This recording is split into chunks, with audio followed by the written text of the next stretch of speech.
14 tentacle-filled Resident Evil monsters' wretched backstory / origin explained.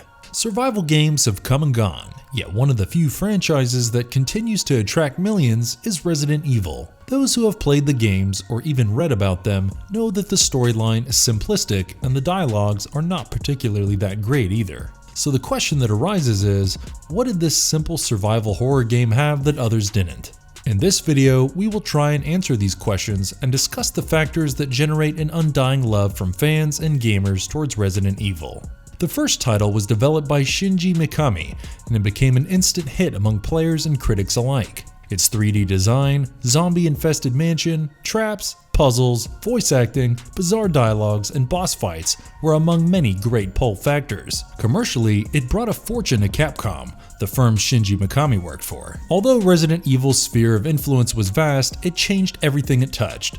With guns, zombies, beasts, politics, conspiracies, and some unforgettable characters of gaming history, the Resident Evil series simply takes away your breath. In this video, we will focus on the greatest villains of the franchise and understand the who, what, why, and how behind each of them. Before we go into our explanation, we have a very small request. If you like our content, please support us by subscribing to our channel. This is a small click for you, but for us, it means a lot. Thank you. Let's begin. Fuck.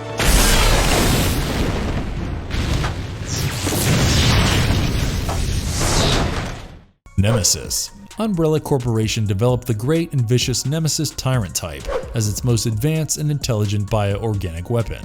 It could take complex direct orders and wield a range of weapons. These skills came along with the staple superhuman strength, stamina, and speed of other bioorganic weapons.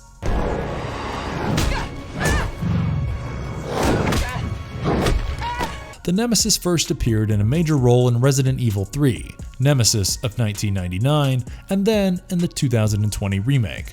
The strength and style of this hulky beast made it practically undefeatable. Like other bioorganic weapons, Nemesis also went through a series of mutations. Initially, it was a large humanoid figure with a spotty and smeared skin and a lipless mouth. It wore a black leather coat with a collar wrapped by a tentacle. It used to have a heavy arsenal, but upon its transforming, the arsenal was dropped and it instead relied on its killer instincts and raw physical strength. Nemesis developed tentacles that could skewer and rill victims to death. The final transformation made it anything but humanoid. It mutated into a large mass of flesh with tentacles growing from all parts and maw that could kill even the strongest of enemies. The cherry on this hideous cake were blobs on the upper portion of its back filled with corrosive and toxic fluids. It was created with the Nemesis alpha parasite and is considered by many publications as one of the most intimidating and terrifying monsters of the gaming world.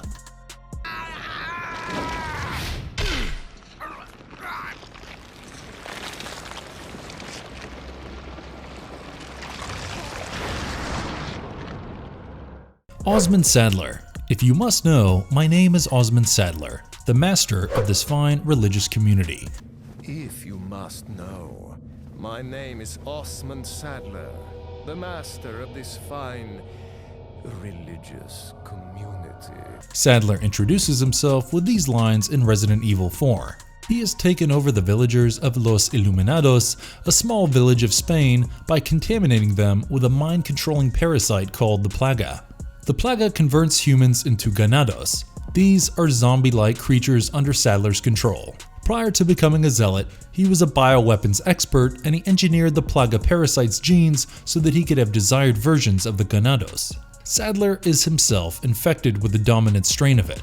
This not only lets him control other zombies, but also allows him to mutate into a gargantuan multi-legged beast. The crustacean legs attached to his mutated body give him upper strength and agility, although his weakness remains his multiple eyes that are spread across his torso.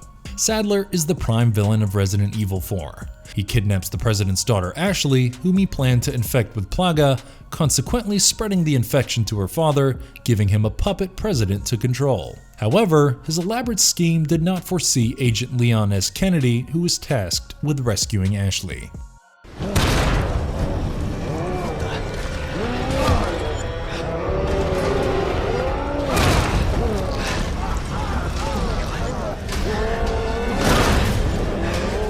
William Birkin. Birkin joined Umbrella Corporation as a young 16-year-old scientist and soon rose in the ranks to become the chief virologist of the evil company. He was credited with discovering the T-virus and later with the invention of the G-virus. The Umbrella Corporation looked at him as a valuable asset, but due to a promotion-related issue, he went against them, resolving to sell the G-virus to the US government. His plans are foiled, and during an ensuing gunfight with agents of the Corp, he injects himself with the G-virus.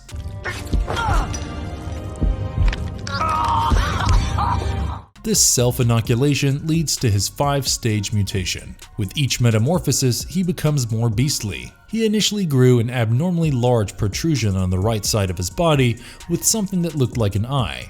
In the following stages, he develops spiked arms and tentacles only to transform into a large-like blob mass with fangs and tentacles. This whole incident occurs in Raccoon City, and the following events go down in history as the famous Raccoon City destruction incident. In the Resident Evil film, Birkin was supposed to be a major character but was later dropped, and a new character named Dr. Alexander Isaacs was created to replace him. I bleed. That's not supposed to happen. Ow.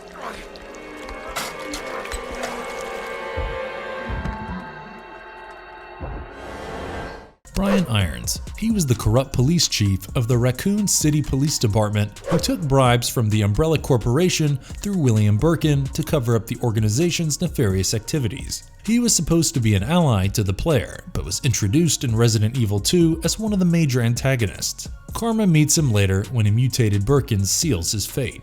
Brian Irons was an expert marksman with great physical strength and the skills of evasion. However, he remains one of the most hated characters of the Resident Evil universe sheerly because of his brutal, sadistic, predatory, homicidal, and sexually frustrated personality. Come with me now, or say goodbye to Claire.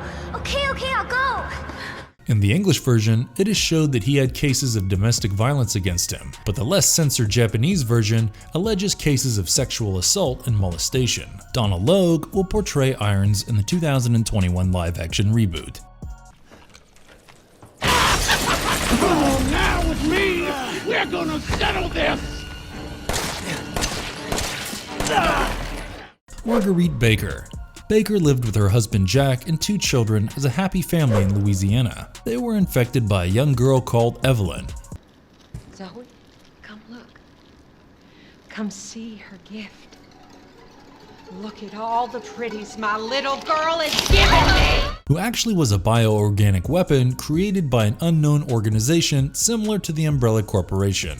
Evelyn had telekinesis powers, and she could infect other humans into molds or zombies with intelligent minds. After her escape from the organization, she was given shelter and nurtured by the Baker family, and Marguerite was no less than a mother. However, she ended up afflicting Baker, spreading it to the rest of her family. As a mold, Marguerite gains superhuman durability, strength, and regenerative powers. Since she could grow her limbs and other body parts back, she was virtually immortal. The Baker couple kidnapped people in order to experiment on them and convert them into molds, but with lesser IQ. Prior to the transformation, she was a caring mother and a loving wife, and these traits continue to remain in her, but in a twisted manner. She would welcome her abducted guests and serve them with rotting food, which she thought was delicious. As a mold, her physiology was mutated, and she could transform into a giant humanoid spider. As for her psychology, she had undergone idiosyncratic and hysteric changes. She could control bugs and use them for her advantage in a battle. Marguerite definitely was one mean housewife of the Resident Evil universe and was introduced in Resident Evil 7 Biohazard.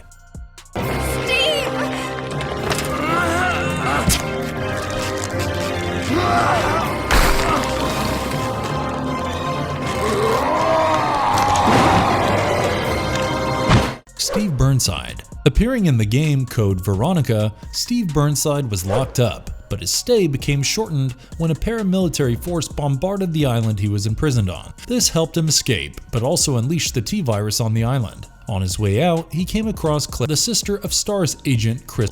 The two of them decided to stick together and board a plane, but it was remotely hijacked by the island's mad commander Alfred Ashford and made to land in Umbrella's Arctic base. Here, Alfred's sister Alexia was waiting for them, who had bonded entirely with the T-virus. She infected Steve and he attacked Claire, forcing her to take shelter in a dungeon. In his mutated form, Steve possessed immense strength and stamina. He grew into a large, green-skinned monster with spines protruding out of his back like fins. He donned muscular feet and wielded a gigantic axe in his asymmetrical arms. The only resemblance to a human body was his head, which was placed at the center of his chest. Steve tried to kill Claire, but the good in his mind wasn't dead.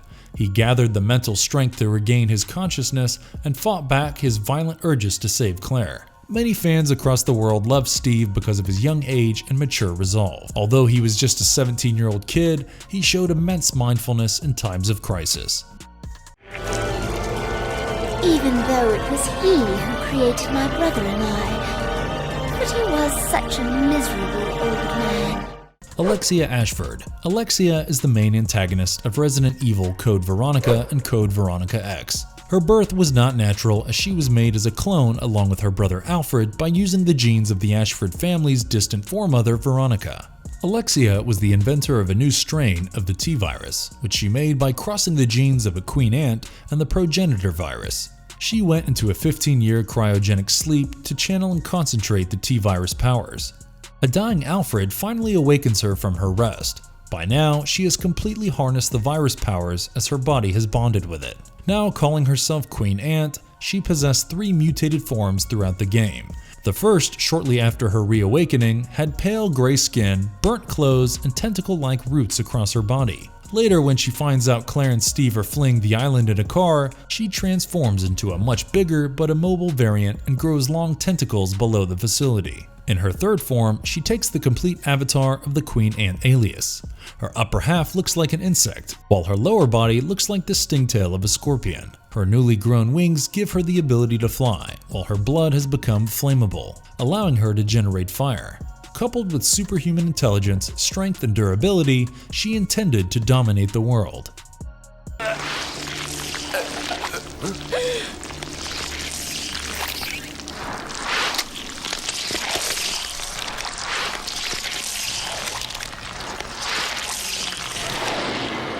Queen Leech. James Marcus Edward Ashford, grandfather of Alfred and Alexia, met in college. He was a brilliant virologist, and the two of them started their research, which consequently led to the discovery of the progenitor virus. Oswell E. Spencer funded them, and the three laid the foundation of the Umbrella Corporation. With Edward dying later that year, Marcus would look after the research while Spencer took care of the company finances. In 1967, Marcus developed a T-virus by crossing the DNA of a leech and the P-virus. This discovery increased his influence on the board of directors and junior scientists like Albert Wesker and William Birkin. Growing weary of his success and rise, Oswell ordered Wesker and Birkin to assassinate Marcus. The two Umbrella Secret Service agents shot Marcus and left him for dead in a sewer. But a live T-virus infected leech entered his mouth and bonded with his body. A new Marcus was born as Queen Leech, who swore vengeance on his colleagues. On his regeneration, he was born as a 20-year-old version of himself and said, "I live. Now I will have my revenge on Umbrella, and the world will burn in an inferno of hate."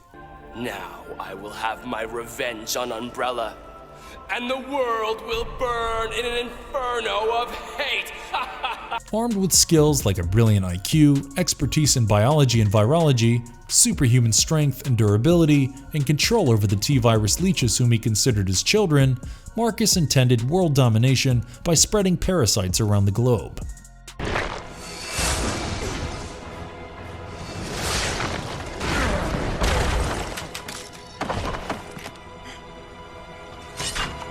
Jack Norman. He was the leader of a bioterrorism group called Il Veltro and was the main villain and boss in Resident Evil Revelations. Norman had misanthropic tendencies and believed that the Earth had become a sinful, corrupt, and unprincipled place. In order to force this realization upon humanity, he uses bioorganic weapons to spread destruction and anarchy.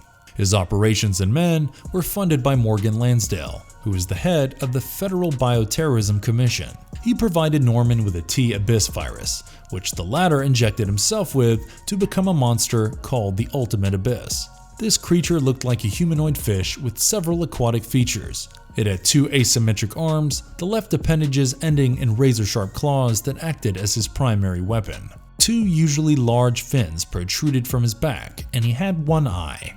In the original version of the game, his heart was always exposed, but it was covered with a patch of skin in the following games.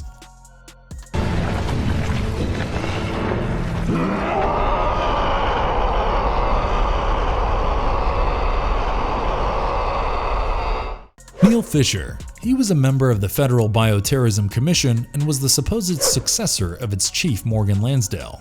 In 2004, a city called Terra Grigia was attacked by the bioterrorist group Il Veltro, which resulted in countless bodies piling up. The FBC tried to fight off the group, but the situation led to a standoff. Ultimately, Lansdale ordered to destroy the city in order to kill the terrorists. In the following year, it was found that Lansdale had orchestrated the attack on Terra Grigia because he believed that governments were not proactive in creating a strong line of defense against bioterrorists. The attack and consequent destruction were supposed to act as a catalyst. Neil Fisher had devoted himself to the cause of Lansdale and believed that the death of civilians were for a greater good.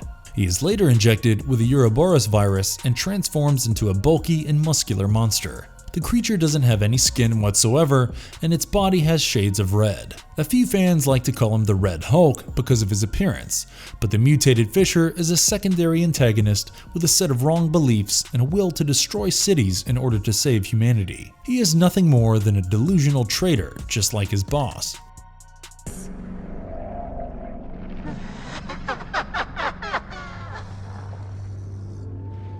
Alex Wesker. Alex Wesker. She was the sister of Albert Wesker and the main antagonist in Resident Evil Revelations 2. Oswald Spencer chose her as a part of his experiments to create a new race of advanced humans. As it happens, she also had similar dreams of becoming an immortal goddess and ruling the earth. So she used Spencer's money and men to further her own plans. In 2000, she visited the island of Zavidich, where she brought prosperity to the townsfolk by reviving their economy. The locals considered her to be their ruler, and she utilized them in her mind-bending experiments where she subjected them to physical and psychological torture. Alex was afflicted with a life-threatening disease and wanted to transfer her consciousness into a host before dying. She got a hold of Natalia, a survivor of the Terra Grigia incident, and injected the T-Phobos virus into herself and Natalia. To her surprise though, Natalia did not morph, while Alex turned into a hideous beast. She had bright red eyes and tentacles growing from various parts of her body. In the end, she was able to transfer her consciousness into Natalia, but she herself was somehow still alive. The idea of the existence of 2 Alexes was terrifying.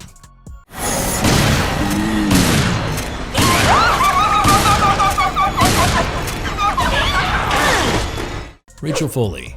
She was introduced as an antagonist in Resident Evil Revelations. Rachel was initially an agent for the Federal Bioterrorism Commission and was sent to a cruise ship called Queen Zenobia to investigate a T-virus outbreak. On board the ship, she was infected with the T-Abyss virus and presumably died only to resurrect later. Her body started to bond with the virus and she became a superior ooze. Oozes are bioorganic weapons that have soft bodies and can take different shapes, giving them the ability to slide through closed spaces. The host's flesh turns moist and spongy with a neck that boasts a tentacle-like tongue.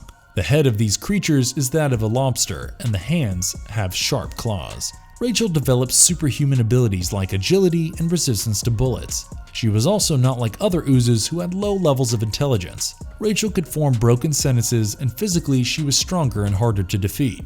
Both Eastern and Western fans sympathized with Rachel, who was a skilled tactician and a loyal agent, but underwent a terrible fate on Queen Zenobia. Rachel was sent on the mission by her boss Lansdale, who secretly wanted the ship destroyed so that there'd be no incriminating evidence against him.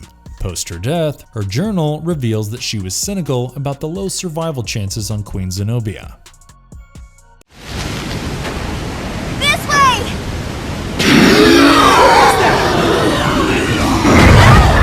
Isn't that? It's the guy we saw. Nosferatu. Nosferatu was a horrid and petrifying monster born out of T-virus mutation in Resident Evil Code Veronica.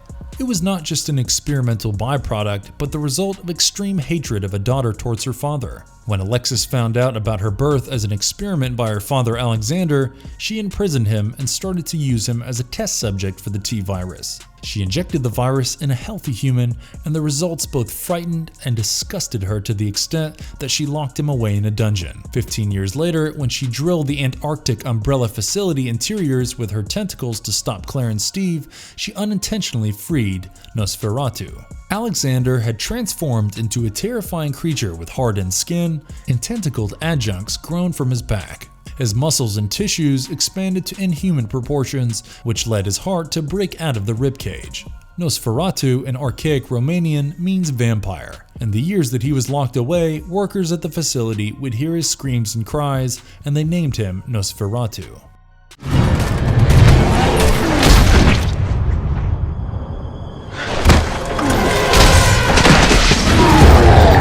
Ustanak. If there's any bioorganic weapon that can give an equal fight or even defeat Nemesis, it is Ustanak. The host human behind this monster is unknown. All we know is that he was a weak and fragile person who submitted himself as a subject for the C-virus testing. The C-virus was developed by Carla Radames, who worked for the Neo Umbrella Corporation. Ustanak is a Serbian word that means revolution. This mammoth humanoid monster is any hero's nightmare, even in the game. It is best to run and hide from Ustanak whenever possible, although you are forced to fight in a few instances. It has pale skin that is overlapping and has been stapled around his face and other body parts. This is the result of his excessive growth. Multiple scars across his visage and toiros reflect the various surgical operations that were carried out on him. The most notable feature is his right arm that is loaded with mechanical tools and weapons like a hydraulic claw, mining drills, chain gun, grappling gun, shotgun, and needles to draw blood samples of his victims. The other hand has mechanical fingers, and his spine is protected with metallic plates. Obviously, he has superhuman strength and stamina, but the more notable features are his intelligence, regenerative powers, and the ability to throw Akos. These are insect-like creatures that grow within his body and are shot from his back to attack distant hostiles. The Resident Evil series of games and films continues to excite fans both in the eastern and western parts of the world. It has built a relationship so deep with its fans that they are unwilling to let it end. We all grew up playing these marvelous games, and we will probably grow old playing them. Heaven has various ways of showing its mercy upon game lovers, and Resident Evil is by far a gracious gift. And if you liked our content, don't forget to leave a like and subscribe to us if you haven't already. Have a good one and be safe. Thanks everyone.